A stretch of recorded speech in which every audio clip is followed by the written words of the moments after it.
బలహీనత యందు నా శక్తి పరిపూర్ణమగుచున్నది. 2 కొరింథీ 12 అధ్యాయము 9 వచనం. పౌలు తన బలహీనతను బట్టి ప్రభు సన్నిధిలో ముమ్మారు ప్రార్థన చేసినప్పుడు, ప్రభువా, నేను బలహీనున్నయ్యా, నాలో నుంచి ఈ బలహీనత తీసివేయవా అని ప్రార్థన చేసినప్పుడు ప్రభు పౌలుకిస్తున్న సమాధానం, పౌలు, నా కృప నీకు చాలు, నీ బలహీనత యందు నా శక్తి పరిపూర్ణమగుచున్నది.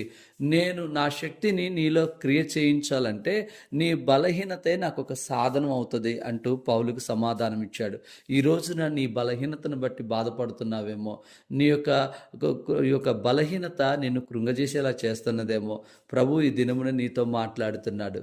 నీ బలహీనతలోనే ఆయన శక్తి పరిపూర్ణమయ్యి నీలో ఆయన గొప్ప కార్యాలు చేయబోతున్నాడు. కనుక బలహీనతను బట్టి దిగులు పడక, ఆయన కృప నీకు చాలనే ఆశతో, ఆలోచనతో ముందుకు కొనసాగు. దేవుడు నిన్ను దీవించు.